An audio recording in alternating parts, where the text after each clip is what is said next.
People weak ಅಲ್ಲ, most people ಲೇಸಿನೂ ಅಲ್ಲ, ಬಟ್ ಮೋಸ್ಟ್ ಪೀಪಲ್ ಆರ್ ಟ್ರಾಮಟೈಸ್ಡ್.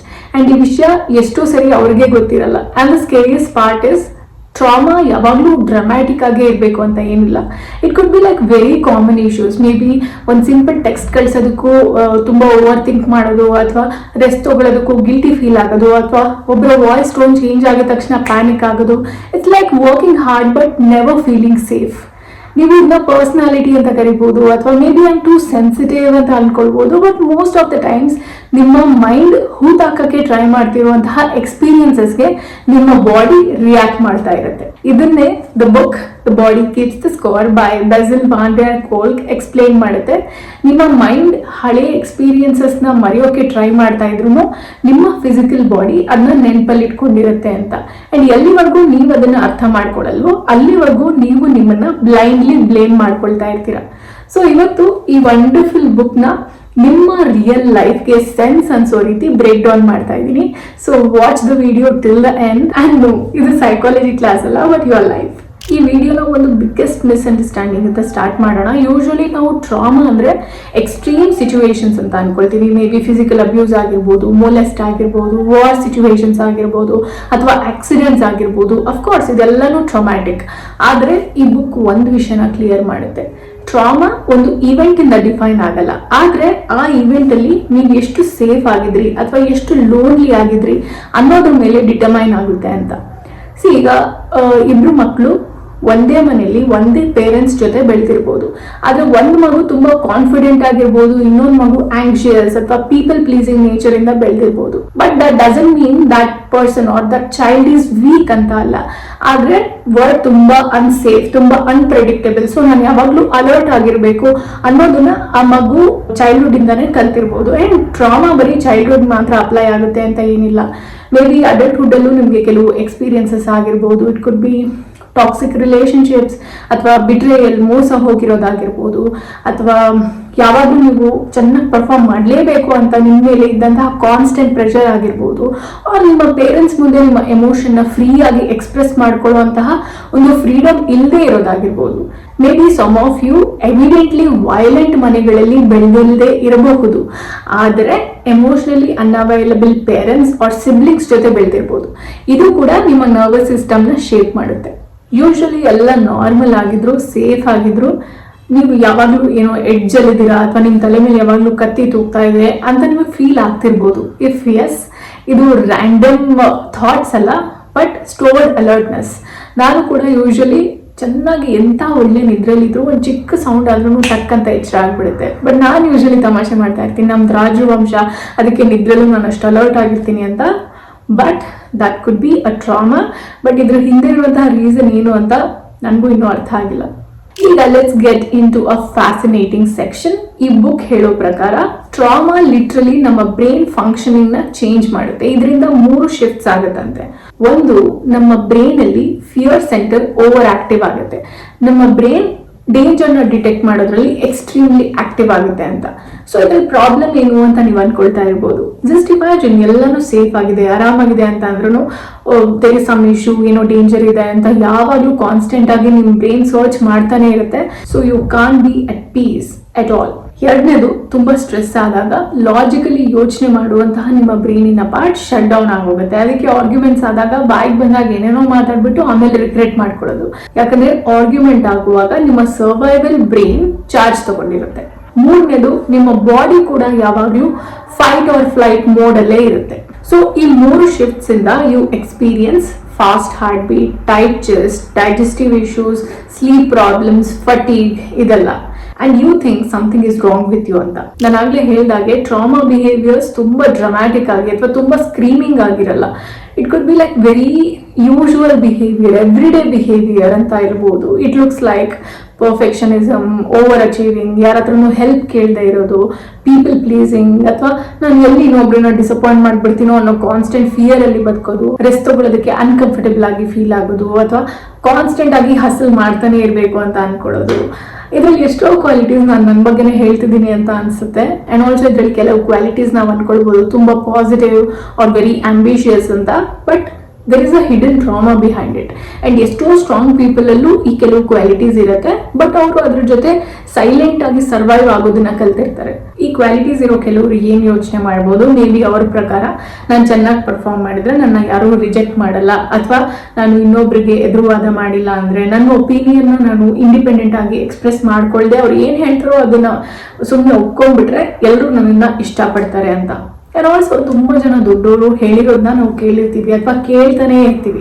ಒಂದು ಹುಡುಗಿ ದೊಡ್ಡವ್ರಿಗೆ ಎದುರು ಮಾತಾಡಿಲ್ಲ ಅಂದ್ರೆ, ಕ್ವಯಟ್ ಆಗಿದ್ರೆ, ಅವ್ರು ಹೇಳಿದ್ನೆಲ್ಲ ಕೇಳ್ಕೊಂಡಿದ್ರೆ ತುಂಬಾ ಒಳ್ಳೆ ಹುಡುಗಿ ಅಂತ. ಅಂದ್ರೆ ಮೋಸ್ಟ್ ಆಫ್ ದ ಟೈಮ್ಸ್ ಇದ್ರ ಹಿಂದೆ ಇರುವಂತಹ ಅರ್ಥ ಏನು, ನನ್ಗೆ ಒಂದು ವಿಷಯ ಸರಿ ಇಲ್ಲ ಅಂತ ಅನ್ಸಿದ್ರು, ಅವ್ರು ಮಾತಾಡ್ತಿರೋ ರೀತಿ, ಬಿಹೇವ್ ಮಾಡ್ತಿರೋ ರೀತಿ ಸರಿ ಇಲ್ಲ ಅಂತ ಅನ್ಸಿದ್ರು, ಅಥವಾ ನನ್ನ ಒಪಿನಿಯನ್ ಅವರ ಒಪಿನಿಯನ್ ಗಿಂತ ಬೇರೆ ಇದೆ ಅಂತ ಅಂದ್ರೂ ಅದನ್ನ ಎಕ್ಸ್ಪ್ರೆಸ್ ಮಾಡ್ಕೊಳ್ದೆ ಅವಳು ಸಪ್ರೆಸ್ ಮಾಡ್ಕೊಂಡು ಸ್ಲೇವರಿ ಮೈಂಡ್ ಸೆಟ್ ಅಲ್ಲಿ ಬದುಕಿದ್ರೆ ಅವಳು ತುಂಬಾ ಒಳ್ಳೆ ಹುಡುಗಿ, she is a nice girl ಅನ್ನೋ ಒಂದು ಅವಾರ್ಡ್ ಕೊಡ್ತೀವಿ ಅಂತ. But don't fall into this trap. ನೀವು ಕೈಂಡ್ ಆಗಿನೇ, ಡಿಪ್ಲೊಮ್ಯಾಟಿಕ್ ಆಗಿನೇ ನಿಮ್ಮ ಒಪಿನಿಯನ್ ನೀವು ಎಕ್ಸ್ಪ್ರೆಸ್ ಮಾಡ್ಬೋದು. Raise your voice, just stand up for yourself. ನಿಮ್ಮನ್ನ ನೀವು ಸಪ್ರೆಸ್ ಮಾಡ್ಕೊಂಡು ಇನ್ನೊಬ್ರನ್ನ ಇಂಪ್ರೆಸ್ ಮಾಡೋದು ಪರ್ಸನಾಲಿಟಿ ಅಲ್ಲ, it's a slavery, it's adaptation. ಈಗ ದ ಮಚ್ ನೀಡೆಡ್ ಅಂಡ್ ಎಲ್ಲರೂ ವೇಟ್ ಮಾಡ್ತಿರುವಂತಹ ಸೆಕ್ಷನ್ ಬಗ್ಗೆ ಮಾತಾಡೋಣ, ಹೀಲಿಂಗ್. ಹೀಲಿಂಗ್ ಅಂದ್ರೆ ತುಂಬಾ ಜನ ಏನ್ ಅನ್ಕೊಳ್ತಾರೆ, ನಾನು ಈ ವಿಷಯದ ಬಗ್ಗೆ ಯೋಚನೆ ಮಾಡೋದನ್ನ ನಿಲ್ಲಿಸ್ಬೇಕು, ಅಥವಾ ನನ್ನನ್ನ ನಾನು ಡಿಸ್ಟ್ರಾಕ್ಟ್ ಮಾಡ್ಕೋಬೇಕು, ಆರ್ ನಾನು ಬ್ಯುಸಿ ಇದ್ರೆ ಅದ್ರ ಪಾಡಿಗೆ ಅದು ಸರಿ ಹೋಗುತ್ತೆ ಅಂತ. ಬಟ್ ಈ ಬುಕ್ ಒಂದು ಸತ್ಯದ ಬಗ್ಗೆ ಕ್ಲಿಯರ್ ಆಗಿ ಹೇಳ್ಬಿಡತ್ತೆ, ಟ್ರಾಮಾನ ನೀವು ಇಗ್ನೋರ್ ಮಾಡ್ಕೊಂಡು ಹೀಲ್ ಮಾಡಕ್ ಆಗಲ್ಲ. ಯಾಕಂದ್ರೆ ಟ್ರಾಮಾ ಏನೋ ಒಂದು ಸ್ಟೋರಿ ತರ ಸೇವ್ ಆಗಿರಲ್ಲ, ಬಟ್ ನಿಮ್ಮ ಬಾಡಿ ಸೆನ್ಸೇಷನ್ಸ್ ಆಗಿ ಸ್ಟೋರ್ ಆಗಿರುತ್ತೆ ಅಂತ. ಅದಕ್ಕೆ ನಮ್ಗೆ ಎಷ್ಟೋ ಸರಿ ಕ್ಲಿಯರ್ ಆಗಿ ನೆನಪಿಲ್ಲ ಅಂದ್ರೂ ಯಾಕೋ ಅನ್ಈಸಿ ಫೀಲ್ ಆಗ್ತಾ ಇರುತ್ತೆ, ಅಥವಾ ನಮಗೆ ಯಾಕೆ ಅಂತ ಗೊತ್ತಿಲ್ಲ ಅಂತ ಅಂದ್ರೂ ನಮ್ಮ ಬಾಡಿ ಅದ್ರ ಪಾಡಿಗೆ ಅದು ರಿಯಾಕ್ಟ್ ಮಾಡ್ತಾ ಇರುತ್ತೆ. ಸೊ ಹೀಲಿಂಗ್ ಅಂದ್ರೆ ಸುಮ್ಮನೆ ಡಿಫ್ರೆಂಟ್ ಆಗಿ ಯೋಚನೆ ಮಾಡೋದಲ್ಲ, ಬಟ್ ಒಂದು ಚಿಕ್ಕ ಮಗುಗೆ ಹೇಳ್ಕೊಡೋ ರೀತಿ ಮತ್ತೆ ನಿಮ್ಮ ಬಾಡಿನ ಸೇಫ್ ಆಗಿ ಫೀಲ್ ಮಾಡಿಸೋದು. And how do we do that? Don't worry, ತುಂಬಾ ಕಾಂಪ್ಲಿಕೇಶನ್ಸ್ ಏನೂ ಇಲ್ಲ, but small and consistent signals of safety always helps. Firstly start noticing your body. ನಿಮ್ ಡಿಸ್ಕಂಫರ್ಟ್ ನ ಸುಮ್ಮನೆ ಇಗ್ನೋರ್ ಮಾಡೋದ್ರ ಬದಲು ಜಸ್ಟ್ ಆಸ್ಕ್ ಯುವರ್ ಸೆಲ್ಫ್, ನನ್ಗೀಗ ಎಲ್ಲಿ ಟೆನ್ಷನ್ ಫೀಲ್ ಆಗ್ತಾ ಇದೆ ಅಂತ. ಅಂಡ್ ಆಲ್ಸೋ ಈ ಫೀಲಿಂಗ್ ಹೇಗ್ ಟ್ರಿಗರ್ ಆಯ್ತು ಅಂತ ನಿಮ್ಮನ್ನ ನೀವು ಕೇಳ್ಕೊಳ್ಳಿ. ಆನೆಸ್ಟ್ಲಿ ಇದು ಹೀಲಿಂಗ್ ಮೆಥಡ್ ಅಂತ ನನಗೆ ಗೊತ್ತಿರ್ಲಿಲ್ಲ. I tried something few years back. ನಾನು ಅಡ್ಗೆ ಮನೇಲಿ ಒಬ್ಳೆ ಇರ್ಬೇಕಾದ್ರೆ ಅಥವಾ ಒಬ್ಳೆ ಕೆಲಸ ಮಾಡ್ಬೇಕಾದ್ರೆ ನನ್ನ ಹಿಂದೆ ಯಾರೋ ಇದ್ದಾರೆ ಅಂತ ನಾನು ಯಾವಾಗ್ಲೂ ಇಮ್ಯಾಜಿನ್ ಮಾಡ್ಕೊಳ್ತಾ ಇದ್ದೆ. Of course that was a delulu. So ಈ ಟೈಮಲ್ಲಿ ಈಸಿ ಆಪ್ಷನ್ ಏನು, ಒಂದು ಲೌಡ್ ಮ್ಯೂಸಿಕ್ ಪ್ಲೇ ಮಾಡೋದು, ಇನ್ನೊಂದು ಆ ಭಯನ ಇಗ್ನೋರ್ ಅಥವಾ ಎಸ್ಕೇಪ್ ಆಗೋದಕ್ಕೆ ಯಾರ ಜೊತೆ ನಾನು ಫೋನಲ್ಲಿ ಮಾತಾಡೋದು. ಬಟ್ ಒಂದಿನ ಐ ಥಾಟ್, ವೇಟ್, ಎಷ್ಟು ದಿವಸ ಅಂತ ಇದರಿಂದ ಎಸ್ಕೇಪ್ ಆಗೋದು, ಇದರಿಂದ ದೂರಕ್ಕೆ ಓಡೋದು, ಲೆಟ್ ಮೀ ಫೇಸ್ ಇಟ್ ಅಂತ ನನ್ನನ್ನು ನಾನು ಕೇಳ್ಕೊಂಡೆ. ಯಾಕೆ ಈ ಭಯ, ಏನಕ್ಕೆ ಈ ತರ ಫೀಲ್ ಆಗ್ತಾ ಇದೆ ನನಗೆ, why am I imagining this ಅಂತ. ಸ್ವಲ್ಪ ದಿವಸ ಆದ್ಮೇಲೆ ಫೋರ್ಸ್ಫುಲಿ ನಾನು ನೆನ್ಪು ಮಾಡ್ಕೊಳ್ಳೋಕೆ ಟ್ರೈ ಮಾಡಿ ಸ್ವಲ್ಪ ದಿವಸ ಆದ್ಮೇಲೆ ನಂಗೆ ನೆನಪಾಯ್ತು, ನಾನು 6th or 7th ಸ್ಟ್ಯಾಂಡರ್ಡ್ ಅಲ್ಲಿ ಇರ್ಬೇಕಾದ್ರೆ ಹೀಗೋ ಉಂಟೆ ಬರ್ತಾ ಇತ್ತಲ್ಲ. ಸೊ ಹೀಗೋ ಉಂಟೆಯಲ್ಲಿ ಒಂದು ಎಪಿಸೋಡ್ ನೋಡಿದೆ. ಅದರಲ್ಲಿ ಯೂಶಲಿ ರೀಕ್ರಿಯೇಟ್ ಮಾಡ್ತಾರಲ್ಲ ಸೀನ್ ನ. ಅವಾಗ ಒಂದು ಹೆಂಗಸು ಒಬ್ಬರೇ ಅಡ್ಗೆ ಮನೆಯಲ್ಲಿ ಕೆಲಸ ಮಾಡ್ಬೇಕಾದ್ರೆ ಯಾರೋ ನನ್ನ ಹಿಂದೆ ಇದ್ದಾರೆ ಅಂತ ಯಾವಾಗ್ಲೂ ಫೀಲ್ ಆಗ್ತಾ ಇತ್ತಂತೆ, or may be even she was imagining. So ಅದನ್ನ ರೀಕ್ರಿಯೇಟ್ ಮಾಡ್ತಾರಲ್ಲ, ಅದೇ ರೀತಿ ಒಂದು ಕ್ಯಾಮ್ರಾ ಶಾಟ್, ಒಂದು audience point of view shot ಅಲ್ಲಿ ತೋರಿಸಿದ್ರು. ನನಗೆ ಅದು ತುಂಬಾ ಸ್ಟ್ರಾಂಗ್ ಆಗಿ ತಲೆಯಲ್ಲಿ ಕೂತ್ಕೊಂಡ್ಬಿಟ್ಟಿತ್ತು. So that was trauma. ನಾವು ಮರ್ತೋಗಿರ್ಬೋದು, but our body remembers. So try remembering the trigger for your fear. Of course ಇದಕ್ಕೆ ತುಂಬಾ ಫೋಕಸ್ ಬೇಕು, but it's totally worth it. ನಿಮ್ಮನ್ನ ನೀವು ಹೀಲ್ ಮಾಡ್ಕೊಳ್ಳೋದಕ್ಕೆ ಪ್ರಯತ್ನ ಪಡ್ತಾ ಇದ್ದೀರಾ. ಸೊ ಅಫ್ಕೋರ್ಸ್ ಸ್ವಲ್ಪ ಫೋಕಸ್ ಮಾಡಿ, ಡಿಸ್ಟ್ರಾಕ್ಷನ್ ಎಲ್ಲ ಸೈಡ್ಗೆ ಇಟ್ಟು ಏನಿರ್ಬೋದು ಇದಕ್ಕೆ, ಈ ಟ್ರಿಗರ್ಗೆ ಕಾರಣ ಅನ್ನೋದನ್ನ ಹುಡ್ಕೋದಕ್ಕೆ ಟ್ರೈ ಮಾಡಿ. ಅಂಡ್ ಆಟೋಮೆಟಿಕ್ ರಿಯಾಕ್ಷನ್ಸ್ ನ ಅವೇರ್ನೆಸ್ ಬ್ರೇಕ್ ಮಾಡುತ್ತೆ. ಡಾನ್ಸ್, ಯೋಗ ಅಥವಾ ಈವನ್ ಸ್ಲೋ ವಾಕಿಂಗ್ ಇದೆಲ್ಲ ಜಸ್ಟ್ ಫಿಸಿಕಲ್ ಮೂವ್ಮೆಂಟ್ಸ್ ಅಲ್ಲ, ಬಟ್ ನಿಮ್ ಬಾಡಿಲಿ ಸ್ಟೋರ್ ಆಗಿರೋ ಸ್ಟ್ರೆಸ್ ನ ರಿಲೀಸ್ ಮಾಡೋದಕ್ಕೆ ಹೆಲ್ಪ್ ಮಾಡುವಂತಹ ಆಪ್ಷನ್ಸ್ ಅಂತ. ನಾನು ರೀಸೆಂಟ್ ಆಗಿ ಒಂದು ವಿಡಿಯೋ ನೋಡಿದೆ, ಅದ್ರಲ್ಲಿ ಡಾಕ್ಟರ್ ಕೂಡ ಹೇಳ್ತಾ ಇದ್ರು, ಅವಾಗ ಜಂಪ್ ಮಾಡೋದಾಗಿರ್ಬೋದು, ಅಥವಾ ನಿಮ್ಮ ವೇಸ್ಟ್ ನ ಟ್ವಿಸ್ಟ್ ಮಾಡೋದಾಗಿರ್ಬೋದು, ಅಥವಾ just locking up your self in a room and ಯಾರು ನೋಡ್ದಿರೋ ಹಾಗೆ ಡಾನ್ಸ್ ಮಾಡೋದಾಗಿರ್ಬೋದು, ಇದೆಲ್ಲ ನಿಮ್ಮ ಬಾಡಿನ ಲೂಸನ್ ಅಪ್ ಮಾಡುತ್ತೆ ಅಂತ.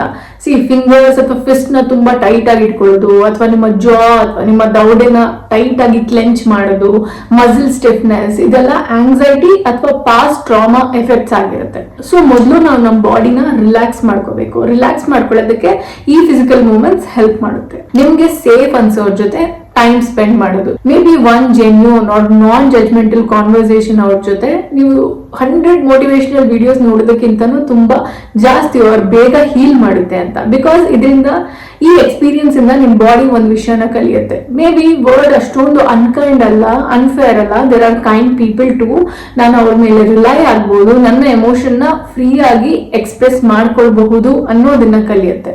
ಸೊ ಟ್ರಾಮಾದಿಂದ ಹೀಲ್ ಆಗೋದಕ್ಕೆ this is also one of the useful ways. My god, breath ಇಷ್ಟೊಂದು ಪವರ್ಫುಲ್ ಅಂತ ನನಗೆ ಗೊತ್ತೇ ಇರಲಿಲ್ಲ. One of my friends who is practising yoga ಇದ್ರ ಬಗ್ಗೆ ಎಕ್ಸ್ಪ್ಲೇನ್ ಮಾಡಿದಾಗ ಐ ವಾಸ್ ಮೈಂಡ್ ಬ್ಲೋನ್. ನೀವು ನೋಡಿ, ಏನೇ ಫಿಸಿಕಲ್ ಡಿಸ್ಕಂಫರ್ಟ್ ಇರಲಿ ಅಥವಾ ಮೆಂಟಲ್ ಆರ್ ಎಮೋಷನಲ್ ಡಿಸ್ಟರ್ಬೆನ್ಸ್ ಇದ್ದಾಗ ಎಕ್ಸ್ಪರ್ಟ್ಸ್ ನಮಗೆ ಕೊಡುವಂತಹ ಫಸ್ಟ್ ಅಂಡ್ ಕ್ವಿಕ್ ರೆಮಿಡಿ ಅಂತ ಅಂದ್ರೆ ಸ್ಲೋ ಬ್ರೀದಿಂಗ್. ಯೂಶಲಿ ನಮ್ಮ ಮೈಂಡ್ ಅಲ್ಲಿ ಏನ್ ಥಾಟ್ಸ್ ಓಡ್ತಿರುತ್ತೆ ಅದೇ ರೀತಿ ನಮ್ಮ ಬಾಡಿ ಕೂಡ ರಿಯಾಕ್ಟ್ ಮಾಡ್ತಾ ಇರುತ್ತೆ. ನಾವು ಸ್ಟ್ರೆಸ್ ಆದಾಗ, ಪ್ಯಾನಿಕ್ ಆದಾಗ ಅಥವಾ ಕೋಪ ಬಂದಾಗ ನಮ್ಮ ಬ್ರೀದಿಂಗ್ ಪೇಸ್ ತುಂಬಾ ಫಾಸ್ಟ್ ಆಗುತ್ತೆ. ಸೊ ಇದು ಪ್ಯಾನಿಕ್ ಮೋಡ್ ಅಂತ ನಮ್ಮ ಬ್ರೈನ್ ಲೇಬಲ್ ಮಾಡ್ಕೊಂಡಿರುತ್ತೆ. ಅದೇ ನಾವು ನಿಧಾನವಾಗಿ ಇನ್ಹೇಲ್, ನಿಧಾನವಾಗಿ ಎಕ್ಸೇಲ್ ಮಾಡಿದಾಗ ಹೇ ರಿಲ್ಯಾಕ್ಸ್, ಯು ಆರ್ ಸೇಫ್ ಅನ್ನೋ ಮೆಸೇಜ್ ನ ನಿಮ್ಮ ಬ್ರೈನ್ಗೆ ನೀವು ಕನ್ವೆ ಮಾಡಿದಾಗ ಆಗುತ್ತೆ. ಅದೇ ಇನ್ಸ್ಟ್ರಕ್ಷನ್ ನಿಮ್ಮ ಬಾಡಿ ಕೂಡ ಫಾಲೋ ಮಾಡುತ್ತೆ. ಸೊ ಸ್ಲೋ ಬ್ರೀದಿಂಗ್ ಲಿಟ್ರಲಿ ನಿಮ್ಮ ನರ್ವಸ್ ಸಿಸ್ಟಮ್ ನ ಕಾಮ್ ಡೌನ್ ಮಾಡುತ್ತೆ. Simple but very powerful. ನಮಗೊಂದು 5-6 ಬ್ರೀದಿಂಗ್ ಅಲ್ಲೇ ರಿಸಲ್ಟ್ ಗೊತ್ತಾಗ್ಬಿಡುತ್ತೆ. We can see the results. And my friend, in ಮುಂದೆ stop asking what's wrong with me. Start asking what happened to me. ನನ್ಗೆ ಏನಾಗಿರಬಹುದು ಅಂತ ಕೇಳ್ಕೊಳ್ಳಿ. ಯಾಕಂದ್ರೆ many of your habits like overthinking, people pleasing, fear, emotional shutdown ಇದೆಲ್ಲ ನಿಮ್ಮ weakness ಆಗಿರಲಿಲ್ಲ, but ನಿಮ್ಮ survival responses ಆಗಿತ್ತು.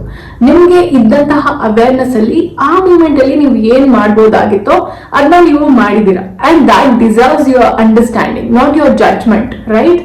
ನಿಮ್ಮನ್ನ ನೀವು ಈ ವಿಡಿಯೋ ಮೂಲಕ ನೋಡ್ಕೊಂಡ್ರಿ ಅಥವಾ ಯಾವುದೋ ಒಂದು ವಿಷಯ ನಿಮ್ಗೆ ತುಂಬಾ ರಿಲೇಟಬಲ್ ಅನ್ನಿಸ್ತು ಅಂತ ಅಂದ್ರೆ don't ignore that, because that could be a sign ನಿಮ್ಮ ಅವೇರ್ನೆಸ್ ಸ್ಟಾರ್ಟ್ ಆಗ್ತಿದೆ ಅಂತ. ಅಂಡ್ ಹೀಲಿಂಗ್ ಗೆ ಬೇಕಾಗಿರುವಂತಹ ಮೊದಲನೇ ಸ್ಟೆಪ್ ಅಂದ್ರೆ ಅವೇರ್ನೆಸ್. ಅಂಡ್ ರಿಮೆಂಬರ್, ನಿಮ್ಮ ಬಾಡಿ ಇನ್ನೂ ನಿಮ್ಮ ಹಳೆ ಟ್ರಾಮಾ ಆರ್ ಹಳೆ ಎಕ್ಸ್ಪೀರಿಯನ್ಸಸ್ಗೆ ಹೋಲ್ಡ್ ಆನ್ ಆಗಿರ್ಬೋದು, ಬಟ್ ನಿಮ್ಮ ಫ್ಯೂಚರ್ ಕೂಡ ಅದೇ ರೀತಿ ಇರಬೇಕು ಅಂತ ಏನೂ ಇಲ್ಲ. ನಿಮ್ ಫ್ಯೂಚರ್ ಚೇಂಜ್ ಆಗ್ಬೋದು. Because healing may not be fast, but healing is possible. ಈ ವಿಡಿಯೋ ನಿಮ್ಮನ್ನ ನೀವು ಸ್ವಲ್ಪನಾದ್ರೂ ಅರ್ಥ ಮಾಡ್ಕೊಳ್ಳೋದಕ್ಕೆ ಹೆಲ್ಪ್ ಮಾಡಿದೆ ಅಂತ ಅಂದ್ರೆ ಹೀಲಿಂಗ್ ಸ್ಟಾರ್ಟ್ಸ್ ಅಂತ ಕಾಮೆಂಟ್ ಮಾಡಿ. ಅಂಡ್ ನಿಮ್ಗೆ ಯಾರು ತುಂಬಾ ಸೆನ್ಸಿಟಿವ್ ಅಂತ ಅನ್ನಿಸ್ತಾರೆ ಅವರಿಗೂ ಈ ವಿಡಿಯೋನ ಶೇರ್ ಮಾಡಿ. ಬಿಕಾಸ್ ಪ್ರಾಸೆಸ್ ಮಾಡ್ಕೊಳ್ಳೋದಕ್ಕೆ ಚಾನ್ಸೇ ಸಿಕ್ಕಿಲ್ದಿರೋ ವಿಷಯನ ಅವ್ರೊಬ್ಬರೇ ಕ್ಯಾರಿ ಮಾಡ್ತಾ ಇರ್ಬೋದು. Help them too. And I will see you in the next video. Bye, take care.